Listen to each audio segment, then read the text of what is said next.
the dark pattern behind Brazil's poisoning investigation. The humid air of São Paulo carried more than just the weight of another sweltering summer day in 2025. It carried the acrid taste of fear, the metallic temps of secrets, and something far more sinister, the bitter aftertaste of poison that had begun claiming lives across two of Brazil's most populous states. In the sprawling metropolis where millions of people navigate their daily lives in a complex web of relationships, work, and survival, a woman named Paula Veloso Fernandes was weaving a different kind of web entirely.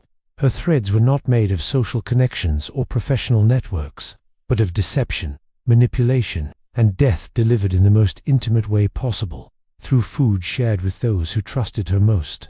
The investigation that would eventually expose Paula's crimes began with what appeared to be isolated incidents of sudden death. In a country where violence often makes headlines, these quiet deaths initially attracted little attention. There were no gunshots, no dramatic confrontations, no obvious signs of struggle. Instead, there were only bodies found in homes, victims who had simply eaten a meal and never woken up. The subtlety of the method, the apparent randomness of the victims, and the geographic spread across São Paulo and the Rio de Janeiro created a puzzle that would challenge investigators and reveal a pattern of killing that was as methodical as it was horrifying. What made Paula's case particularly chilling was not just the method she chose, but the calculated way she used the trust and intimacy of shared meals to deliver death. In Brazilian culture, food is more than sustenance. It is an expression of love, care, and community. To poison someone's food is to violate one of the most fundamental bonds of human society, turning the act of nourishment into an act of murder. As investigators began to piece together the connections between the deaths, they would uncover a web of manipulation that extended beyond the victims to include law enforcement itself, revealing how Paula had attempted to use her relationship with a military police officer to cover her tracks and deflect suspicion onto others. The origins. Paula Veloso Fernandes did not emerge from nowhere as a fully formed killer. Like all criminals who choose poison as their weapon, her path to murder was likely paved with smaller acts of manipulation and control that escalated over time. Born and raised in the complex social landscape of modern Brazil, Paula learned early how to navigate relationships and use her charm to get what she wanted. Those who knew her in her earlier years would later describe her as someone who seemed normal, even likable, but who always managed to position herself at the center of drama and conflict. The choice of poison as a murder weapon is never accidental. It requires planning, patience, and a particular kind of psychological makeup that allows the killer to watch their victims suffer while maintaining a facade of concern and innocence. Paula's selection of household cleaning chemicals as her weapon of choice speaks to both the premeditated nature of her crimes and her understanding of how to exploit the trust of her victims. Cleaning products are ubiquitous in Brazilian households, easily obtained without suspicion, and when mixed with food, can create a deadly combination that might initially be mistaken for food poisoning or natural illness. The timeline of Paula's crimes suggests a pattern of escalation that began in early 2025 and continued through the spring months. Each murder appears to have been carefully planned and executed, with Paula taking advantage of social situations where she could control the preparation and serving of food. The geographic spread of her crimes across São Paulo and Rio de Janeiro indicates either a high degree of mobility or a network of relationships that allowed her to operate in multiple locations. This pattern suggests someone who was not killing in a moment of passion or desperation, but who had developed a systematic approach to murder that she refined with each victim. What remains unclear is the exact motivation behind Paula's killing spree. Unlike many serial killers who are driven by sexual gratification or a desire for notoriety, Paula's crimes appear to have been motivated by more complex psychological needs. The evidence suggests she may have been driven by a desire for control, a need to manipulate those around her, or perhaps financial gain from her victims' deaths. Whatever her ultimate motivation, the systematic nature of her crimes and the calculated way she attempted to cover her tracks reveal a criminal mind that was both intelligent and utterly lacking in human empathy. The first signs, the first indication that something was seriously wrong came not from the deaths themselves, but from the pattern of illness that preceded them. In the weeks leading up to the discovery of Paula's crimes, Hospitals in São Paulo and Rio de Janeiro had begun to notice an unusual number of patients presenting with symptoms that resembled severe food poisoning, nausea, vomiting, abdominal pain, and in some cases, neurological symptoms that suggested exposure to toxic substances. Most of these patients recovered after treatment, but a few did not, and it was these deaths that first caught the attention of investigators. The medical professionals who treated these patients noted several unusual features about their cases. The symptoms were more severe than typical food poisoning. The onset was often rapid and dramatic, and the patients frequently mentioned having shared a meal with someone before becoming ill. In several cases, other people who had eaten the same food showed no symptoms at all, suggesting that the contamination was targeted rather than accidental. These observations led some doctors to contact authorities, expressing concern that they might be dealing with intentional poisoning rather than accidental food contamination. The breakthrough came when investigators began to map the social connections between the victims and discovered that many of them had been in contact with Paula Veloso Fernandes in the days or hours before their deaths. Some had attended social gatherings where she was present, others had received food gifts from her, and still others had shared meals with her in their homes. The pattern was subtle but unmistakable. Wherever Paula went, death seemed to follow. This realization prompted a more intensive investigation that would eventually reveal the full scope of her crimes. Perhaps most disturbing were the reports from survivors who had become ill after eating food prepared or provided by Paula. These witnesses described her behavior during their illness as strangely detached and calculating. Rather than showing the concern and distress that would be expected from someone whose food had accidentally made others sick, Paula appeared to be observing their symptoms with clinical interest. Some survivors reported that she had asked detailed questions about how they were feeling, what symptoms they were experiencing, and how quickly the illness had onset, questions that seemed more appropriate for a researcher studying the effects of poison than for a concerned friend or family member. The escalation. As Paula's confidence in her method grew, so did the boldness and frequency of her attacks. What had begun as isolated incidents became a systematic campaign of poisoning that claimed lives across 2 states and left investigators struggling to keep up with the mounting evidence. The escalation was not just in the number of victims, but in the sophistication of her methods and the audacity of her attempts to manipulate the investigation itself. Paula had learned that poison was not just a weapon for killing, it was a tool for controlling the narrative around the deaths and deflecting suspicion onto others. The case of Maria Aparecida Rodriguez represents the peak of Paula's murderous escalation. Maria was found dead in her home after consuming what appeared to be a homemade cake that had been contaminated with household cleaning chemicals. The investigation revealed that Paula had visited Maria's home on the day of her death, bringing the cake as what she claimed was a gesture of friendship and concern. Witnesses reported that Paula had insisted Maria eat the cake while she was there, watching carefully as her victim consumed the poisoned dessert. When Maria began to show signs of illness, Paula had offered to help, even suggesting that she call for medical assistance, all while knowing exactly what was causing her victim's suffering.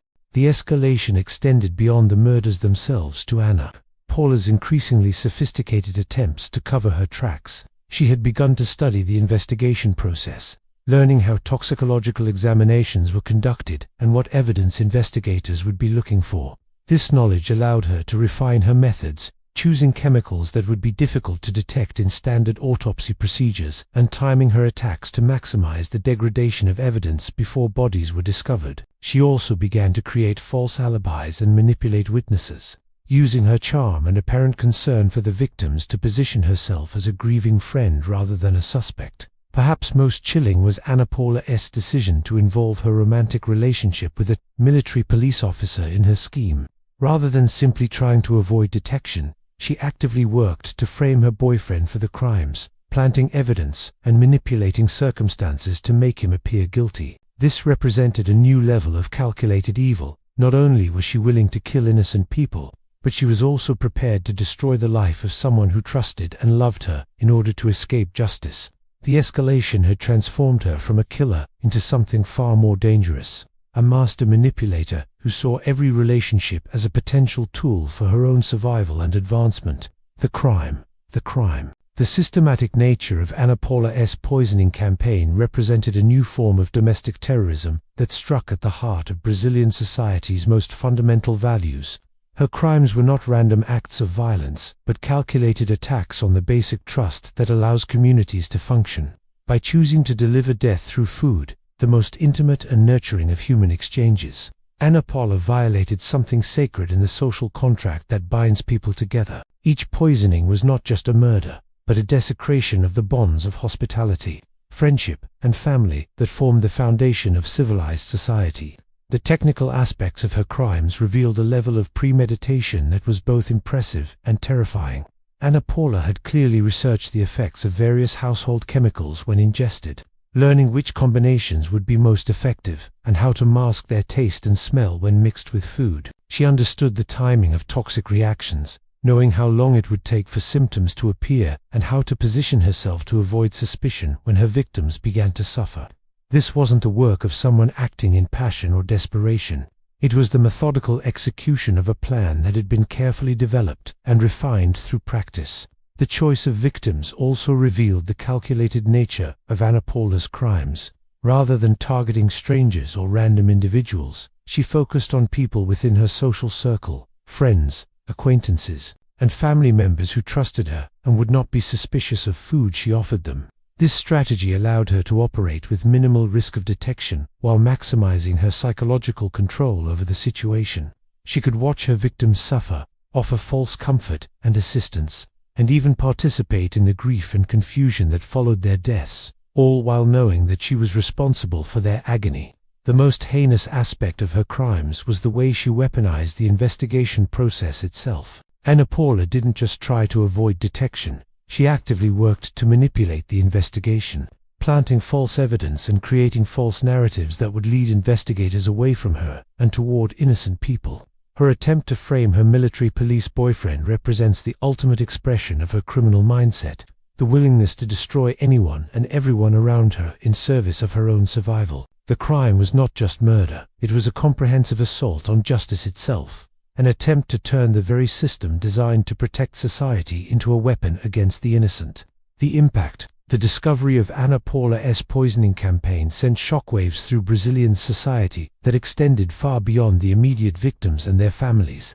The revelation that someone could systematically murder people through poisoned food struck at fundamental assumptions about safety and trust that most people take for granted. Suddenly, the simple act of sharing a meal with a friend or accepting food from an acquaintance became fraught with potential danger.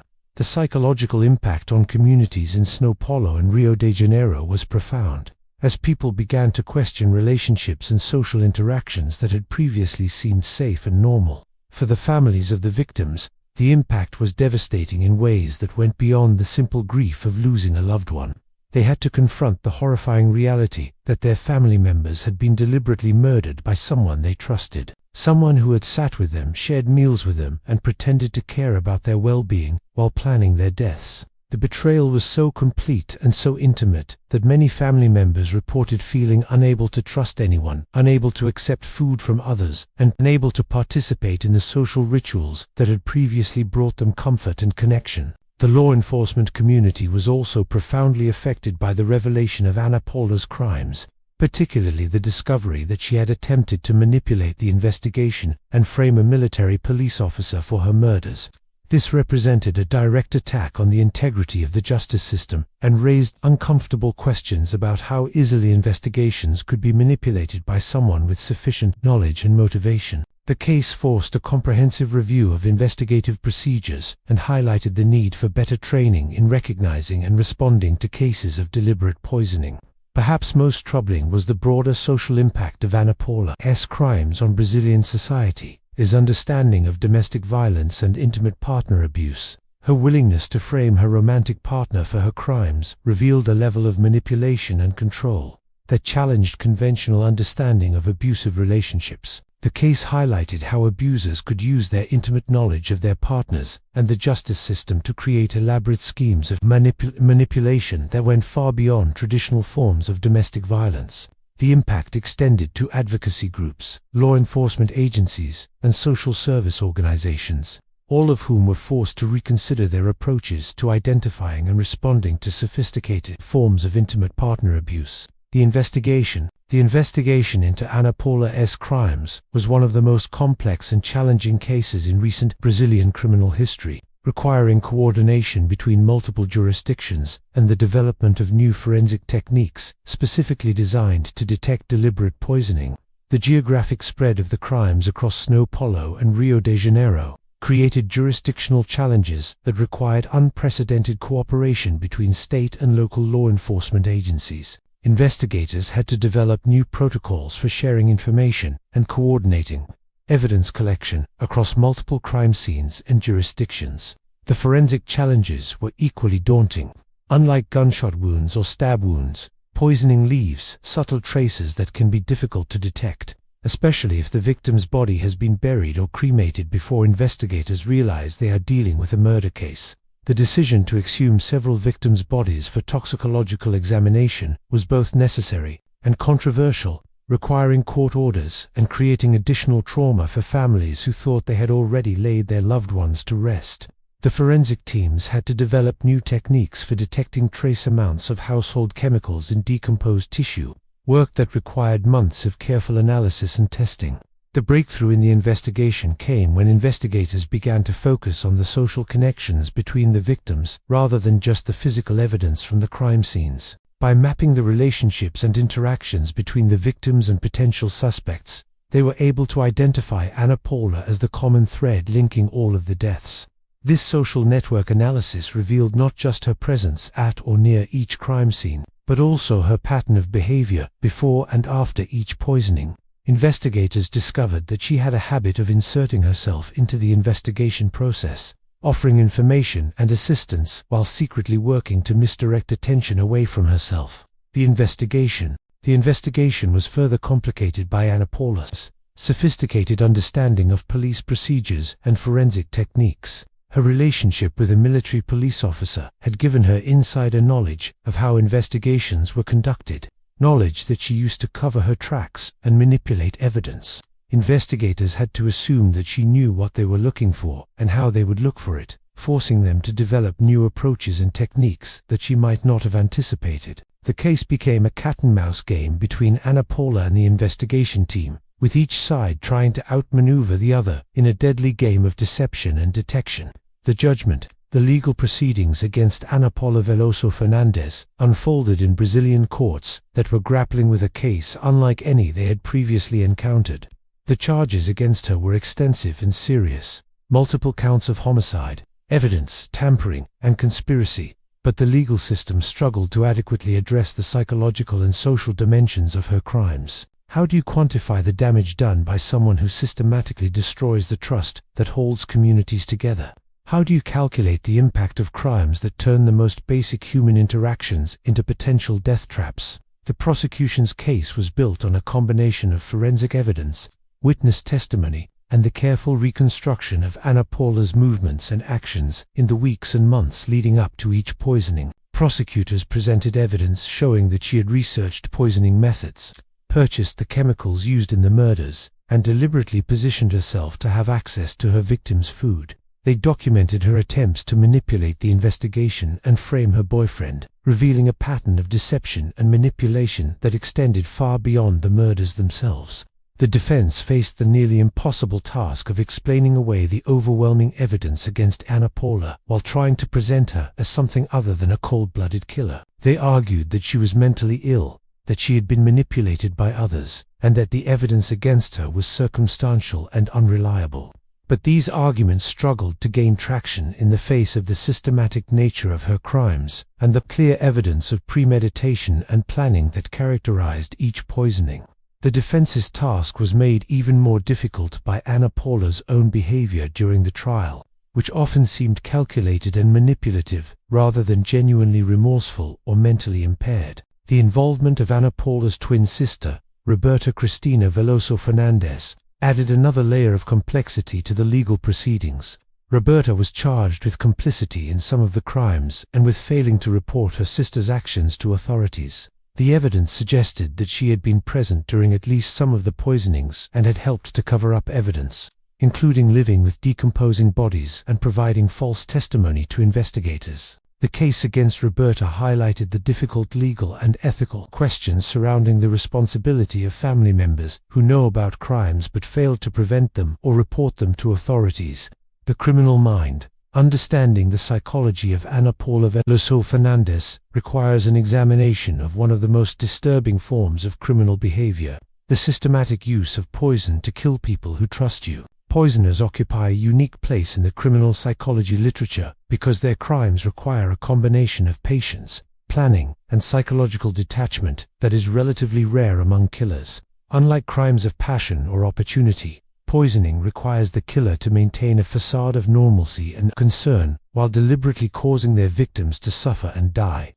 Paula's choice of poison as her weapon reveals several key aspects of her psychological makeup. First, it suggests a need for control that goes beyond simply wanting to kill her victims. Poisoners often derive satisfaction not just from causing death, but from controlling the timing, manner, and circumstances of that death. They can watch their victims suffer, offer false comfort and assistance, and even participate in the mourning process while secretly knowing that they are responsible for the tragedy. This level of psychological manipulation requires a profound lack of empathy and an ability to compartmentalize emotions that is characteristic of severe personality disorders. The systematic nature of Paula's crimes suggests that she was driven by something more complex than simple malice or greed. The evidence indicates that she may have been motivated by a pathological need for attention and control, using the deaths of her victims to position herself at the center of dramatic situations where she could play the role of the concerned friend or helpful witness. This pattern is consistent with certain forms of narcissistic personality disorder, where the individual's need for attention and admiration becomes so overwhelming that they are willing to cause tremendous harm to others in order to satisfy their psychological needs. Perhaps most disturbing is Paula's apparent ability to maintain normal relationships and social interactions while simultaneously planning and executing multiple murders. This suggests a level of psychological compartmentalization that allowed her to separate her identity as a killer from her identity as a friend, romantic partner, and community member. The evidence indicates that she was able to genuinely care for some people while coldly murdering others, suggesting a form of selective empathy that she could turn on and off depending on her needs and circumstances. This kind of psychological flexibility is often seen in individuals with severe antisocial personality disorders, who have learned to mimic normal emotional responses while lacking genuine emotional connections to others. Reflective conclusion. The case of Paula Veloso Fernandes stands as one of the most chilling examples of how trust can be weaponized and human relationships can be perverted into instruments of death. Her systematic poisoning campaign revealed not just the capacity for individual evil, but the vulnerability of the social bonds that hold communities together. In a society where sharing food is an expression of love, care, and community, Paula's crimes represented a fundamental assault on the values and traditions that make civilized life possible. The case forced Brazilian society to confront uncomfortable questions about how well we really know the people around us and how easily our most basic assumptions about safety and trust can be shattered. The investigation into Paula's crimes also revealed significant weaknesses in the systems designed to detect and prevent deliberate poisoning. The initial deaths were not immediately recognized as murders, in part because poisoning can mimic natural illness and because investigators lacked the training and resources needed to quickly identify patterns of deliberate poisoning. The case highlighted the need for better coordination between medical professionals and law enforcement, improved forensic capabilities for detecting toxic substances, and enhanced training for investigators dealing with potential poisoning cases. Perhaps most troubling was the revelation of how Paula had attempted to manipulate the justice system itself, using her relationship with a law enforcement officer to gain insider knowledge of investigative procedures and then using that knowledge to cover her tracks and frame innocent people. This aspect of the case raised serious questions about the security of investigative procedures and the potential for criminals with insider knowledge to exploit weaknesses in the system. The case led to significant reforms in how sensitive investigative information is handled and shared, and highlighted the need for better safeguards against the manipulation of evidence and witnesses. The broader implications of Ana Paula's crimes extend beyond the immediate victims to challenge our understanding of domestic violence, intimate partner abuse, and the psychology of serial killers. Her willingness to frame her romantic partner for her crimes revealed a level of manipulation and control that went far beyond traditional forms of abuse, suggesting new forms of intimate partner violence that the legal and social service systems were not prepared to address. The case has become a touchstone for advocates and researchers working to understand and prevent sophisticated forms of psychological manipulation and abuse. The story of Ana Paula Veloso Fernandes serves as a stark reminder that evil can wear a familiar face and that the greatest dangers sometimes come from those who are closest to us. Her crimes challenge us to remain vigilant without becoming paranoid, to maintain our capacity for trust while developing better ways to protect ourselves and our communities from those who would exploit that trust for their own twisted purposes. The case reminds us that the price of safety is not just eternal vigilance, but also the development of systems and institutions that can effectively detect and respond to sophisticated forms of criminal behavior before they claim more innocent lives. If this story has intrigued you, subscribe to the channel to learn about other real crimes that have shocked the world and the minds behind them.